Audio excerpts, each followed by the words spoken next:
शिव पुराण के अनुसार सोमनाथ ज्योतिर्लिंग भगवान शिव का प्रथम ज्योतिर्लिंग है। जब प्रजापति दक्ष ने अपनी सभी 27 पुत्रियों का विवाह चंद्रमा के साथ कर दिया था तो वे बहुत प्रसन्न हुए।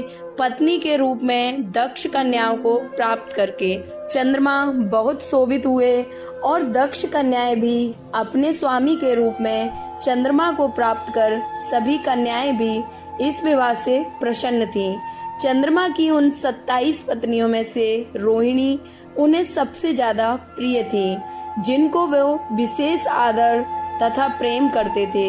उनका इतना प्रेम अन्य पत्नियों से नहीं था। चंद्रमा की अपनी तरफ से उदासीनता और उपेक्षा को देखकर रोहिणी के अलावा बाकी 10 पुत्रियां बहुत दुखी हुईं। वे सभी अपने पिता दक्ष की शरण में गईं और उन्होंने अपने कष्टों का वर्णन किया। अपनी पुत्रियों की व्यथा और चंद्रमा के दुर्व्यवहार को सुनकर दक्ष भी बड़े दुखी हुए। उन्होंने चंद्रमा से भेंट की और शांति पूर्वक कहा, कलानिधि, तुमने निर्मल व पवित्र कुल में जन्म लिया है, फिर भी तुम अपनी पत्नियों के साथ भेदभावपूर्ण व्यवहार करते हो। तुम्हारे आश्रय में रहने वाली जितनी भी स्त्रियां हैं, उनके प्रति तुम्हारे मन में प्रेम और अधिक ऐसा सौतेला व्यवहार क्यों है? तुम किसी को अधिक प्यार करते हो और किसी को कम प्यार देते हो। ऐसा क्यों करते हो? अब तक जो व्यवहार किया है वह तो सब ठीक है, फिर अब आगे ऐसा दुर्व्यवहार तुम्हें नहीं करना चाहिए। जो व्यक्ति आत्मीय जनों के साथ विषमता पूर्वक व्यवहार करता है उसे नरक में जाना पड़ता है।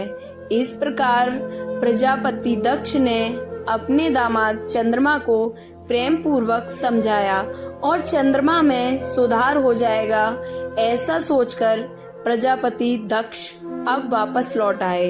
इतना समझाने पर भी चंद्रमा ने अपने ससुर प्रजापति दक्ष की बात को नहीं मानी। रोहिणी के प्रति अतिशय आसक्ति के कारण उन्होंने अब अपने कर्तव्य की अवहेलना की तथा अपनी अन्य पत्नियों का कुछ भी ख्याल नहीं रखा और उन सभी से उदासीन रहे। दोबारा समाचार प्राप्त कर प्रजापति दक्ष बड़े दुखी हुए। वे पुनः चंद्रमा के पास आकर उन्होंने उत्तम नीति के द्वारा समझाने लगे। दक्ष ने चंद्रमा से न्यायोचित बर्ताव करने की प्रार्थना की। बार बार आग्रह करने पर भी चंद्रमा ने अवहेलना पूर्वक जब दक्ष की बात नहीं मानी, तब उन्होंने चंद्रमा को श्राप दे दिया। दक्ष ने कहा कि मेरे आग्रह करने पर भी तुमने मेरी आज्ञा की अवहेलना की, इसलिए तुम्हें 6 रोग हो जाए। दक्ष द्वारा श्राप देने के कारण चंद्रमा को अब क्षण भर में ही 6 रोग से ग्रसित हो गए। उनकी छीड़ होते ही सर्वत्र हाहाकार मच गया। सभी देवगण तथा ऋषिगण भी चिंतित हो गए। परेशान चंद्रमा ने अपनी अस्वस्थता तथा उसके कारणों की सूचना इंद्रदेव आदि देवताओं तथा ऋषियों को भी दे दी। उसके बाद उनकी सहायता के लिए इंद्र आदि देवता तथा वरिष्ठ आदि ऋषिगण ब्रह्मा जी की शरण में आ गए। ब्रह्मा जी ने उनसे कहा कि जो घटना हो गई है उसे तो भुगतना ही है, क्योंकि दक्ष के निश्चय को पलटा नहीं जा सकता। उसके बाद ब्रह्मा जी ने उन देवताओं को एक उत्तम उपाय बताया। ब्रह्मा जी ने कहा कि चंद्रमा देवताओं के साथ कल्याणकारक शुभ प्रभास क्षेत्र में चले जाएं। वहां पर एक विधि पूर्वक शुभ मृत्युंजय मंत्र का अनुष्ठान करते हुए श्रद्धा पूर्वक भगवान शिव की आराधना करें। अपने सामने शिवलिंग की स्थापना करके प्रतिदिन कठिन तपस्या करें। इनकी आराधना और तपस्या से जब भगवान भोलेनाथ प्रसन्न हो जाएंगे तो वे उन्हें 6 रोग से मुक्त कर देंगे। पितामह ब्रह्मा जी की आज्ञा को स्वीकार करके देवताओं और ऋषियों के संरक्षण में चंद्रमा देवमंडल सहित प्रभास क्षेत्र में चले गए। वहां चंद्रदेव ने मृत्युंजय भगवान की अर्चना, वंदना और अनुष्ठान प्रारंभ किया। वो मृत्युंजय मंत्र का जप तथा भगवान शिव की उपासना में तल्लीन हो गए।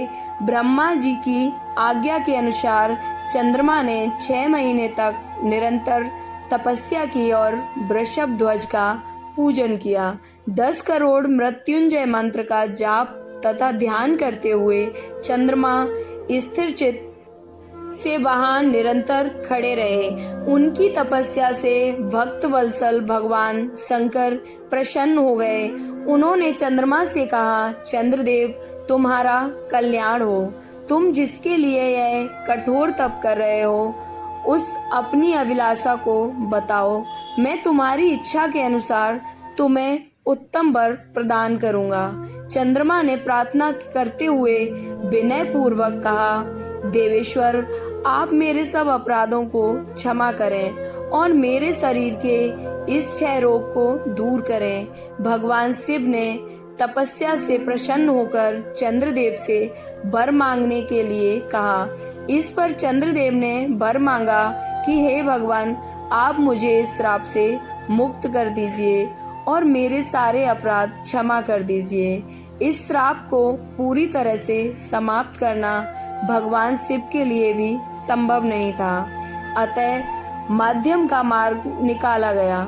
चंद्रदेव, तुम्हारी कला प्रतिदिन एक पक्ष में क्षीण हुआ करेगी, जबकि दूसरे पक्ष में प्रतिदिन वह निरंतर बढ़ती रहेगी। इस प्रकार तुम स्वस्थ और लोक सम्मान के योग्य हो जाओगे। भगवान शिव का कृपा रूपी प्रसाद प्राप्त कर चंद्रदेव बहुत प्रसन्न हुए।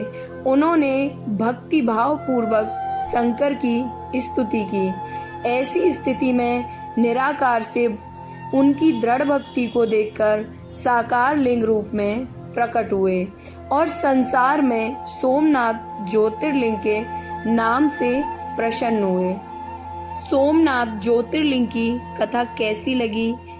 अगर अच्छी लगी तो कमेंट में ओम नमः शिवाय जरूर लिखें। ओम नमः शिवाय।